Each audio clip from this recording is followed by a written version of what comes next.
And welcome to Weather and Ag in Focus on this Friday Eve, March 13th.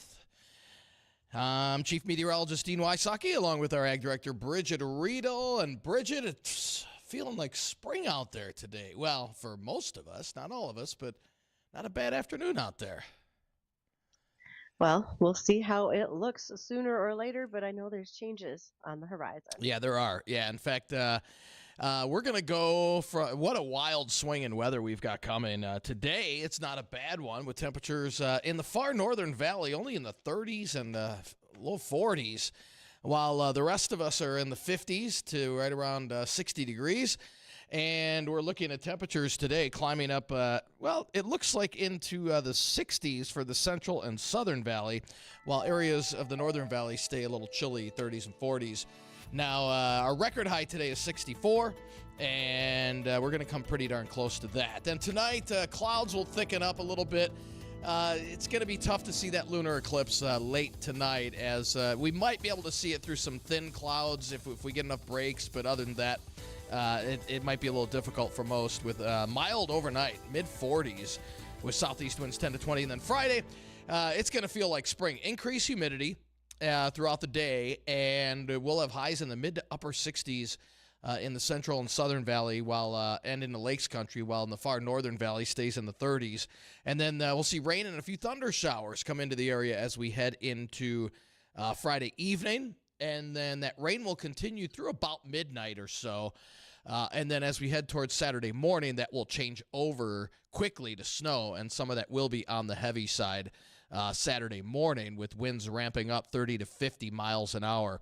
Our latest computer models, and it ranges anywhere from 1 to 10 inches of snow across the area. So let's give you an example. Just here in the FM area, western Cass County only coming in with about an inch, while into Lakes Country, we could see 9-10 inches of snow. So over a very short, relatively short distance, a wide variety of weather. So the northern valley not going to get as much, but the far southern valley will. It's lining up generally from about Wahpeton, with Fargo area being on the western edge of it, all the way through DL, Alex, and up towards the International Falls area. So it's going to be your typical spring storm with severe weather on its front side. And yes, I do think we'll get pretty close to near blizzard conditions. So far, no advisories or warnings or anything like that issued yet for our area, but that will change. I'm sure the National Weather Service will have something issued,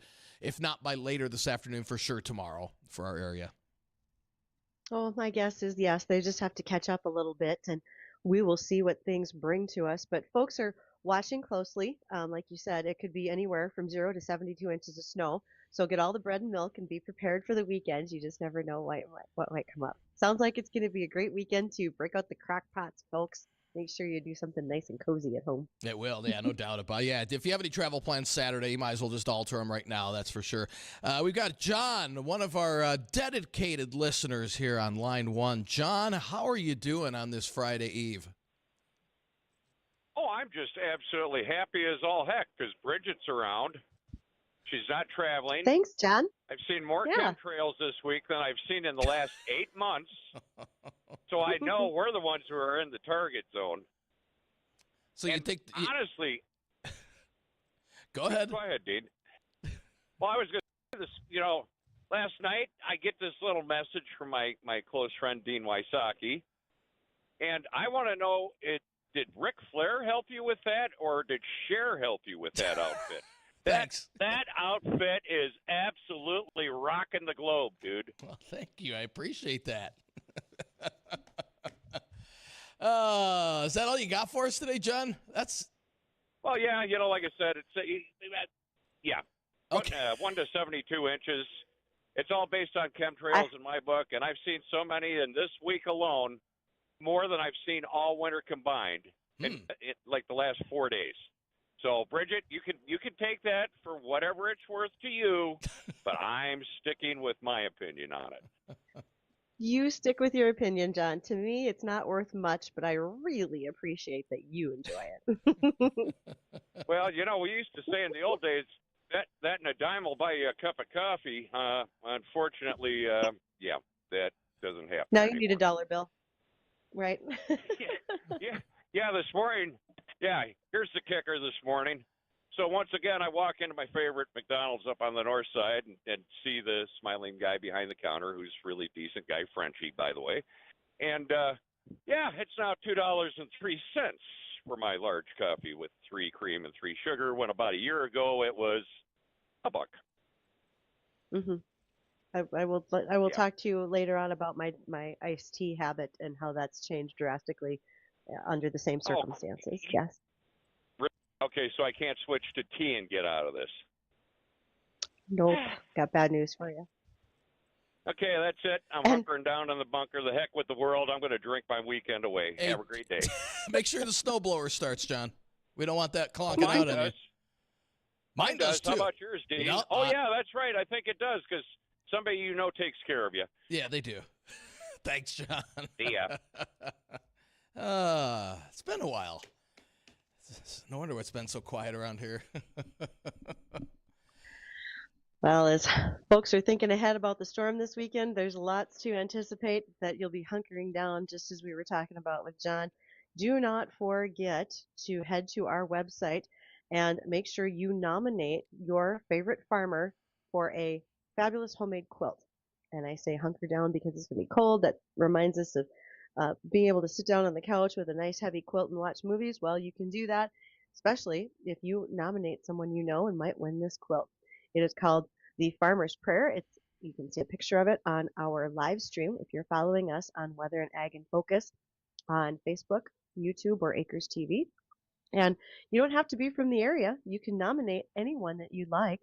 Listeners can nominate for this 5-foot by 7-foot handmade quilt featuring the Farmer's Prayer. A big thank you to Tripoli Incorporated, Sendak Cooperative, and Thieving Oil and Propane for helping sponsor this for our deserving farmers. We'll be giving this away next Friday, March 21st, right here on this show. And in the meantime, you can go to our website, click on the National Ag Week button, and you can do those nominations. So please get them sent in. I'm enjoying collecting them for next week. Quilts must be all the rage too, Dean. There's something else here. I got this message. Well, it looks awesome to begin with, and that's a lot of time and effort being put into that. So it is, and that I'm going to extend that a little bit further because there's a presentation being done by the Lake Agassiz Regional Library. I just got this today, and they are highlighting barns and barn quilts at local libraries on the last week of March. And if you are interested, if you live in Rossay, Moorhead, Halstead, Climax, Boston, or Monoman, there literally is a quilt collection and old barn photographs. This is done by a Minnesota photographer and author, Jay Grammond, and he's going to be moving this exhibit called Barnstorming, Minnesota's Barns and Barn Quilts, and will be moving around the state, and that'll be Wednesday, March 26th through Friday, March 28th. If you're curious about that, drop me an email, ag@flagfamily.com. I'll share more details. There's a lot of quilters out there, and people get really excited about being able to see that and match it with something like fantastic old barns. I have an old barn that I drive by up in Griggs County, and it's truly a marvel to look at. The fact that how big it is and what it's stored for horses and so much more. So it's pretty cool. Cool. Now, All right, that's just a couple things. That quilt, do you know how long did it take to make that? Do you have any idea, Bridgette? I'm not a good quilter. I can sew a mean pillowcase, but I have no idea how long it takes to make a quilt like that. But I would imagine all that individual stitching, it looks like there's quite a bit of embroidery on it as well. Okay. Good deal. Well, we're coming up on break here, so when we come back, we got some ag topics to talk about and some other things. If you have any questions, maybe on the upcoming storm, or you're doing any traveling, or what our different models are saying, shoot us a call, 701-293-9000. Don't go anywhere. We'll be right back.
Thanks for joining us at Weather and Ag in Focus. If you'd like to be a part of our discussion today, we'd love to have you. You can reach us on the JLA Insurance Hotline, and that is 701-293-9000.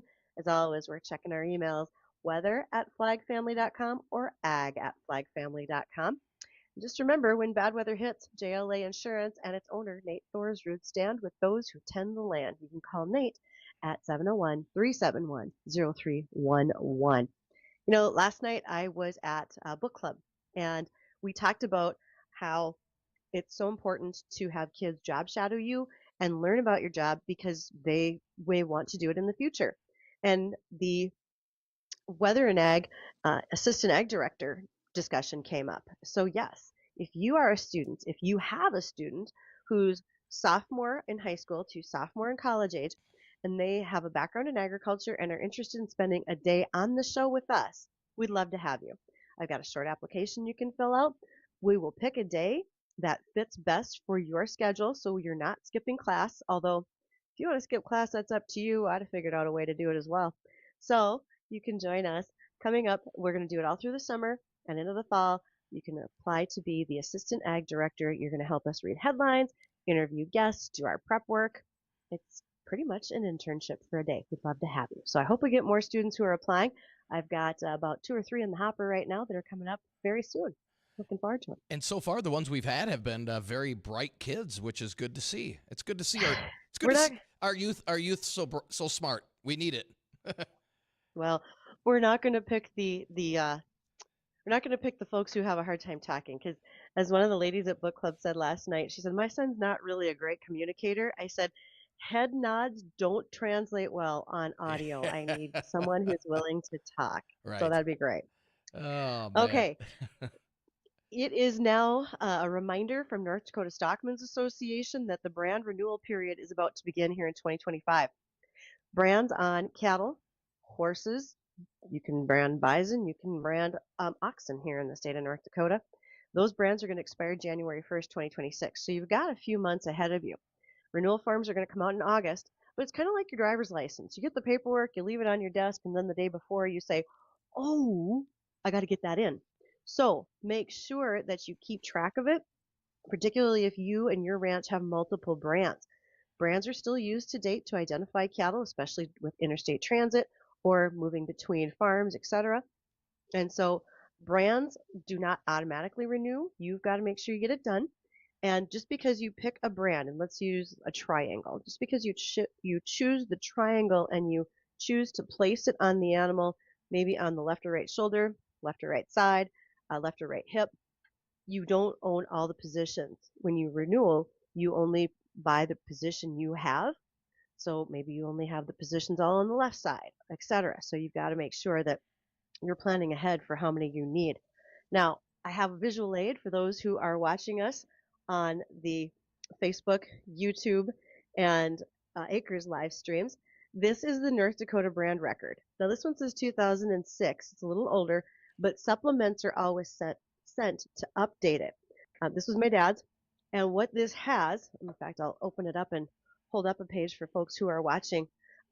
What it has is literally the list by brand, by ranch, of each individual brand, the position on the animal, who owns that brand, etc. And so if you find an animal and you don't know who the brand belongs to, you can actually look it up in this book. You can also talk to North Dakota Stockmen's Association, who has all the brands recorded in their office in Bismarck, and they would help you find where that missing animal needs to go. Frankly, we still have cattle wrestling in the state. And so brands are still very important to what we do. Not everybody uses RFID tags like 701X shares or virtual fencing that they talk about. So this is a way to track your livestock, of course, is with just a typical brand, whether it's a hot brand or a cold brand. Either one can be used. So those renewals are coming. Make sure you get your paperwork in, everybody. All right. And you know what else is coming? We've been talking about it all week, is this big storm that's hitting areas of the West Coast right now, and this is going to be your classic spring storm with severe weather on its front side and blizzard or near blizzard conditions on its backside. So How are our ranchers preparing for this right now, Bridgette? For those, I mean, if you're a rancher, maybe you're new to ranching or you're calving for the first time, what's the best way to prepare for this? So, first question, is this going to be a heavy wet snow or is this going to be the dry little really blow away small flakes that fly Well, off? initially, when it starts out, it is going to be the heavy wet snow when it transitions over. So for the first few hours, we're probably going to have some heavy wet snow. Now, after that, once the cold air gets locked in and we drop our temperatures back into the 20s, then it'll be a little more powdery. So how about we just say a little bit of half and half? Okay, so here's some things to think about when it comes to, first of all, you're going to get the heavy wet moisture, and you talked about the potential for rain turning into snow. We're going to get mud. So let's get some bedding down in areas that are high traffic for those animals so that they have somewhere to bed down to stay dry. If you want to open up barns and get them inside, folks are going to do that. We aren't at the point where we have freezing water tanks because we're not so stinking cold like we had here a few weeks ago. So that's better. In that cold weather, we're going to want to make sure we have high quality feed so that everybody can continue to keep those internal combustion engines, whether it's in cattle, horses, or sheep, up and running efficiently, keep themselves warm. And then lastly, the thing I think about right off the bat is you're probably going to spend more time looking for calving signs in your herd. If you think that that cow or that ewe is about to give birth, you're probably going to move them inside so they're not doing it out in the weather, particularly wind. When you have wind, you get a much easier frostbite that freezes off little ears and little tails. If you can put up windbreaks and then you have some solid bedding behind them to keep them dry, that helps. If you can get them inside so that they can go ahead and calve, particularly if you have an animal that has trouble with birth, maybe you have to call a vet. Might have to put them in a head chute. Might have to have them in a small pen in order to help assist with that birth. Lots of farms have calving shelters. You might see them. They look like little white hutches, or sometimes an old school bus that's been cut off its chassis and sits on the ground. Because they're lower to the ground, the calves can get in and out of the wind, but the cows can't get in there. The cows are able to handle the colder weather better, and then the cows aren't in there, so the calves can't get trampled because they're little. So this protects the calves from injury, something like that. But they can go in and they can get warm.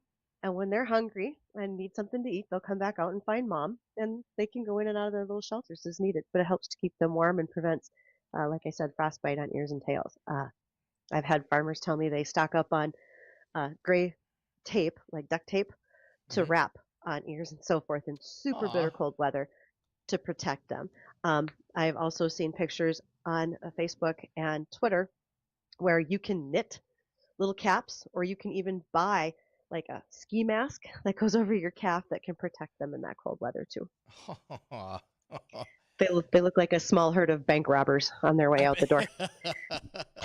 Are quite a bit calves dropping this time of the year for those that aren't aware? Yeah. Or yeah, I figure Yep. usually We've probably March is the time. yeah, since end of February, and we'll see folks spring calving all the way out into June. And then we'll see, because folks are trying to avoid the really cold months and then the really hot months. And so you'll see another uptick in fall calving starting in September when we generally have some cooler temperatures as well. Okay. So there's always things for people to do. Now, I also think that it's important to note right now that NDSU is announcing that I got to find the story real quick, their youth safety camp registrations are opening up. So our discussion about livestock is incredibly pertinent because that's one of the segments of their training that they do is safe livestock handling. Registration is going to open on Monday. And we've had Angie Johnson, who is North Dakota State University Farm and Ranch Safety Specialist, on with us several times. And Angie has talked about how enthralled people are with these camps. They've gone so well. Kids are enjoying it. Parents really like having them be there. Registration is opening up on Monday, on St. Patrick's Day. And if the luck of the Irish is with you, you'll be able to get a spot there. The registration attendees are limited. They only take so many students per site so that they have a good ratio of adults to students who are going to be there. Camps are going to be located in West Fargo this year, Williston, and then Bismarck State College. So that's a 3-day, 2-night camp. They're going to go through safe tractor handling, livestock handling, all terrain vehicles, including their ATV certifications, They're going to operate skid steers, roadway safety, farm first aid, laws pertaining to kids in agriculture, equipment operation, farm stress, and farm hazards identification. So a lot to do. These camps have been excellent. I think this is their 4th year in hosting them. So be ready on Monday if you want to register one of your kids or several of them for the farm safety camp. I think NDSU would love to see you there. They're great camps. Awesome. Good deal. Good deal. Well, we're at the bottom of the hour, so it's time to pay some bills here. And when we come back, I know, Bridgette, you got some more ag topics. You've also got some weather tidbits. Are you going to quiz me on some weather facts here? Try and stump the chump? I got a couple of things. Okay. I got a couple of things that I found recently I thought you might find interesting. Perfect. Well, we'll touch on that and more when we come back. Don't go anywhere.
Welcome back to Weather and Ag in Focus, and it is indeed a wild forecast coming up for the weekend. So, Dean, not sure if you knew this, but quite coincidentally, March 14th, 1941, that was a date where folks were pretty excited about the weather. It was really nice outside, Mhm. but by that night, they had a deadly blizzard in move from Canada, tore through the eastern part of the state, left 60 people dead here in North Dakota. I'm not sure if you were aware of that. Wow. What, 1941. Yeah. 41? Oof. 41. Hector Airport's illustration of how quickly the storm moved in was within an hour, winds went from 60 miles an hour, reaching speeds to 80, Whoa. creating tornado like conditions with the addition of blowing snow, ice, and several people actually suffocated in the storm due to what was going on. Wow.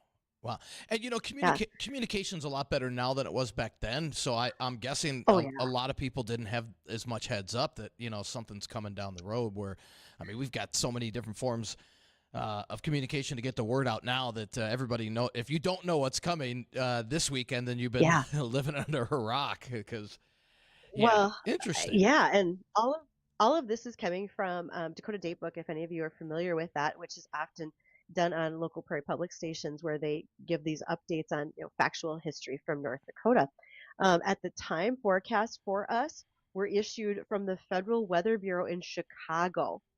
So we didn't have anything close by to help, like you just mentioned.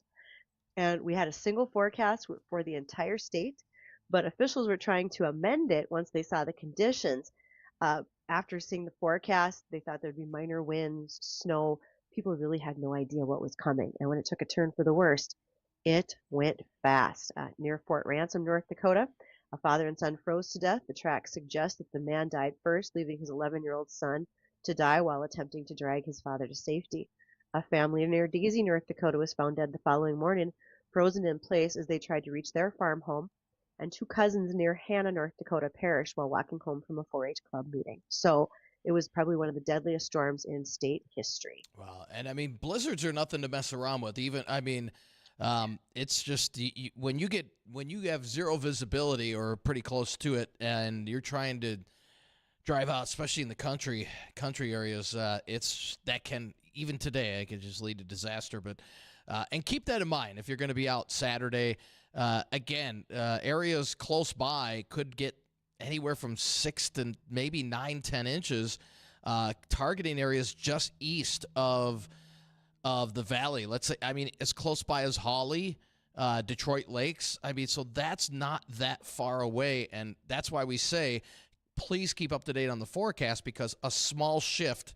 I mean, this storm is massive, and for a storm this size to shift 25 miles doesn't seem like a lot on the grand scale, but locally that would make a big difference in terms of how bad things could get around here. We all know it's going to be windy. That's a given, but there's a big difference between 1 to 2 inches of snow and 40, 50 mile an hour winds and 6 to 9, 10 inches of snow. That's a huge difference. And yeah, like we said earlier, if you have travel plans on Saturday, might want to just alter those and push them back till Sunday when things get better. So I'll remember the forecast. It's the Midwest. It's 0 to 72 inches. Anything could happen. Exact. That's about right. That's about right. Yep, absolutely. Now, in some areas of the state, the western part of the state, and even when we get to West River, South Dakota, ponderosa pines are a pretty common tree that folks see. And normally trying to eradicate them from pastures. Here's why. If cattle are pastured, especially pregnant animals, close to those ponderosa pines, if they ingest enough pine needles, which I got to be a lot of desperate to eat pine needles, in my opinion. And if you're going to eat those pine needles, is my beef going to smell like an evergreen air freshener in my car? I'm a little concerned. But nonetheless, if cattle eat those pine needles, particularly in the third trimester, it can actually abort the calf. Wow. So there's a little fact. So what farmers make sure to do is either fence off those areas to keep the trees out of there or keep cattle away from those trees. They can remove the trees entirely to make that happen, or just make sure that they're not going to be somewhere close to them during that last part prior to calving. But yes, since the 1920s, it's been noted that ponderosa pine needle consumption by cattle, and again, this has to be a lot, like we're talking 4 pounds of needles, that could be harmful to the cow. If cattle are hungry, they'll eat a lot of things. They're curious.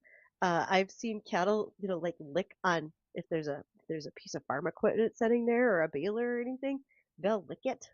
That's probably not the best either sometimes, depending on what they lick, but that's just kind of how they are. So yes. So is there Um, is there a coating on the needles? Is it what causes it's that? Any something clue? within the needle. Yeah. Yeah, it's almost like a little that amount consumption can be toxic to them. Okay. Now, we have a question that just came in that says, is there some kind of pine tree that you can eat the needles and aren't they like a gum? I know that there is like the sap, but I don't know about the needles. That's probably a Don Kinsler question the next time Don joins us, which is going to be coming up sometime here in April. Maybe that's a question we have to ask him, if there's a way that you can use any of your pine trees to be more gum-like besides that sap that sticks to absolutely everything, including your children when they come in the house. Not that that's ever Right. happened, but it does. Yes. Next week, National Ag Week. So many big events going to be going on. One of them is the fact that North Dakota Soybean Growers is doing, or excuse me, Soybean Council is doing several things. They will have a booth for Ag Day at the Capitol. That's on Monday, March 17th in Bismarck. There is a North Dakota Soybean Symposium on March 20th, and they are a sponsor for that. And then also a cover crop summit with the North Dakota State Extension Service on March 26th. If you're curious about any of those events, you can visit North Dakota Soybean Council's website, or you can drop an email to me at ag@flagfamily.com, and I will be happy to share all of those details with you so that you can easily attend, take those in for an interest that you might have. Be glad to share those with you. Okay, one more weather tidbit for you, Dean. All right. Okay, so you'll have to tell me if this is true. This came from a meteorologist on X. He said that 76% of U.S. states, so that's 38 of them, have set their all-time high temperature records in the last 70 years, including 100 degrees in Alaska in June of 1915. Is that something that you're familiar with? Have you ever seen that? I have not, but I would not doubt that. We're in a warming period. Obviously, we all know that. With when was that temp in Alaska? Did you say 1915? 1915. Okay. I mean, so see, even back before, if you want to call it the Industrial Revolution, we're still, it's a touchy subject, and I'm one that believes that, are we warming? Is our atmosphere? Of course it is. Yeah, I mean it is, and that's part of it is due to carbon emission. I mean it's due to a lot of things, but Sure. we're just in a warming cycle. I mean that's just how it is. And yes, glaciers are melting, and but is it something that should be kind of an alarming? There's only so much we can do. I mean, there's and what we can do is pretty minor, to be honest with you, in my opinion. And again, but I mean, a lot of people will say yes, but every little bit helps. I agree, absolutely. But are we warming as a planet? Absolutely. Yeah, there's no way around it. And so, yeah, a lot of those records have been set over the last 70 years. And, but Well, it is what it is. here's an interesting little tidbit that goes with it. Okay. Because we constantly hear that, we're warming up so rapidly. It's only been happening in the last few years.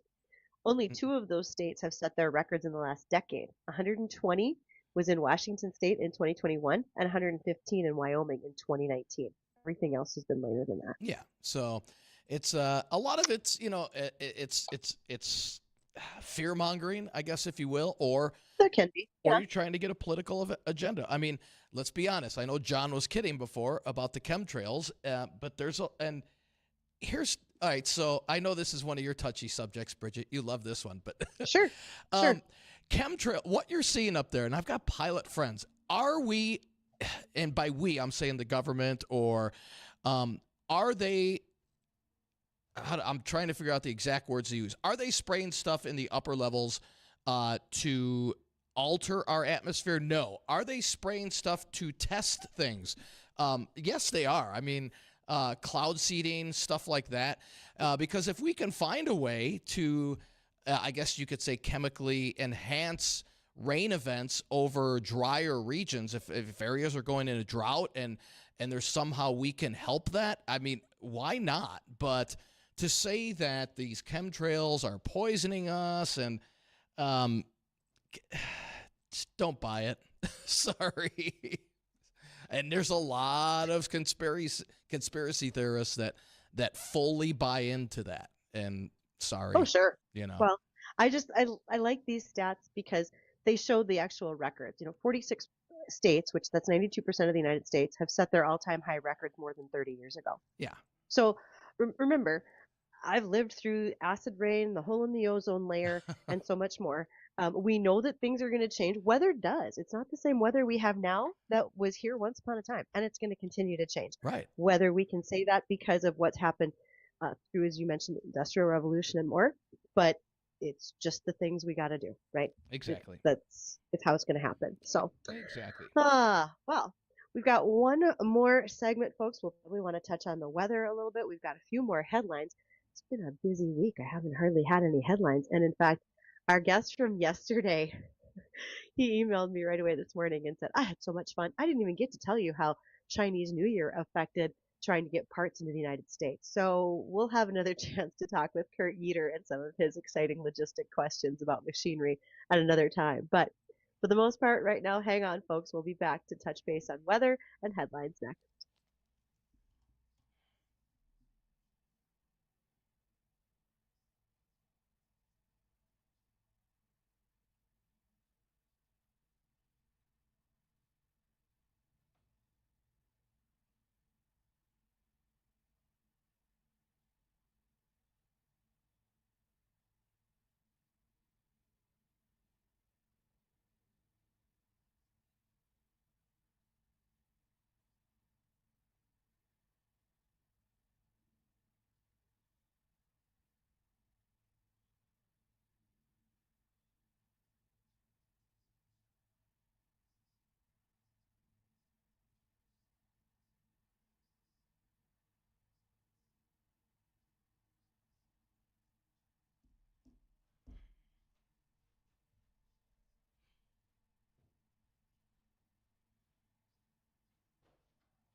And welcome back to Weather Nag in Focus, 1:52 in the afternoon, and temperatures out there, let's see, we're at 57 degrees here at the studio now. Southeast winds between 20 and 30.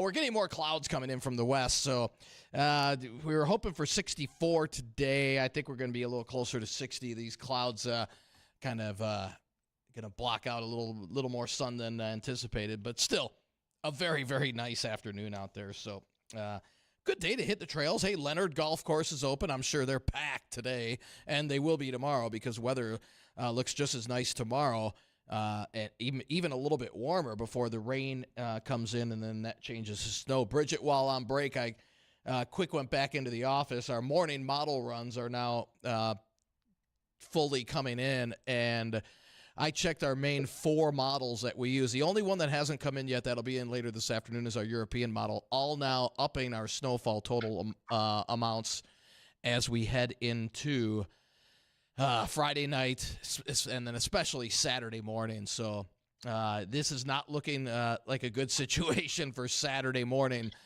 Even into the afternoon, even when the snow does wind down on Saturday, we're still going to be dealing with some winds, and that's still going to be a problem. So, again, if you have any travel plans Saturday, if you're going anywhere Friday night and planning on coming back here Saturday, good luck.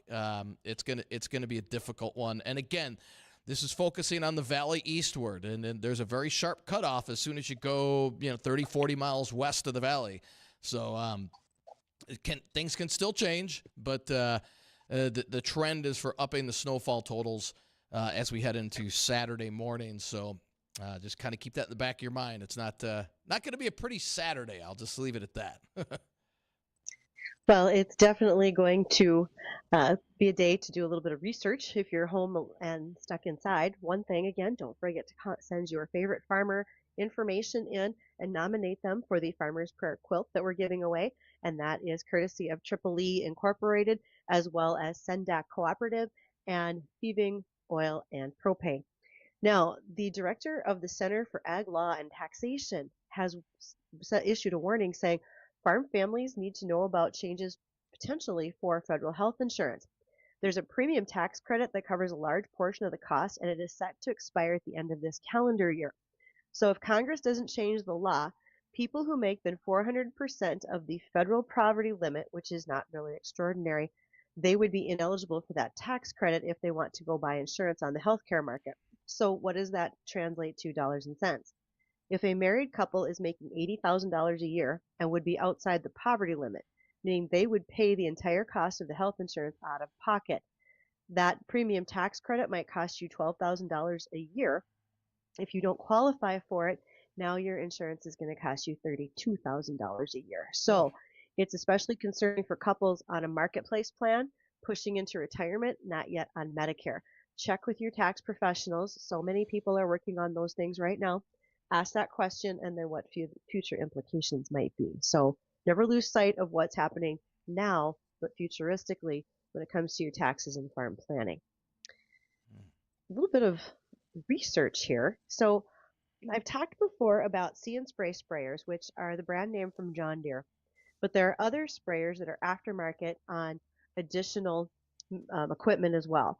What does a See and Spray sprayer do, or what is the concept of it? If you have a self-propelled sprayer, See and Spray or some of the other companies have a product where they literally put the cameras on the booms. So there are cameras watching each nozzle that sprays as the machine goes down the field. The cameras are so good and so fast that as they identify weeds in the field, they can turn the nozzles on and off so that you're not using herbicide when you don't need it. It's only spraying when it identifies a plant that needs to be sprayed. When you are mixing those loads up, you still want to add adjuvants. Adjuvants help products stick to a plant or penetrate the leaf cuticle for better control of the weed, that type of thing. But there's new technology that's called the enhanced coverage. And what this actually is a direct injection, essentially, of coating the droplet with an adjuvant. So rather than mixing the adjuvant into the tank, you would coat the droplet. It increases the likelihood of sticking. It could improve your efficiency by about 30%. So including what you're doing with the sprayers and the camera systems, it could tack on another 30% of efficiency while you're doing it. So this is being done by a company named AgZen. The capabilities are pretty interesting. Right now, they are looking at it's in the registration process to make sure that they have the right rates, adequate loads for targets, etc.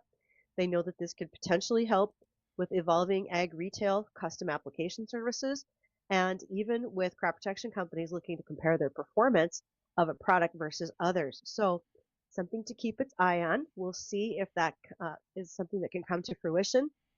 I'll be curious to note how that gets done on the actual sprayer, if we are adding additional tanks or equipment of some sort. Because there's a lot of stuff on these booms now. You have 120 feet of booms hanging off that machine, and you've got cameras and nozzles and so much more. Now, what if you're adding something else, and how? So I'll be curious to see what that physically looks like, but an interesting concept from someone who's a long time been in the killing weeds industry. That was me. So this kind of thing really trips my trigger. That's cool. That's cool. Yeah. Well, that's about it. We got to get going here, but we want to thank everybody for joining us. We will continue to update you on this storm on air and online. Again, no advisories or watches or warnings issued just yet, but rest assured, I'm sure the National Weather Service will be issuing something, if not by day's end, by tomorrow morning. So for Bridgette, myself, I want to thank everybody. Don't go anywhere. The Jay Thomas Show, that's coming up next.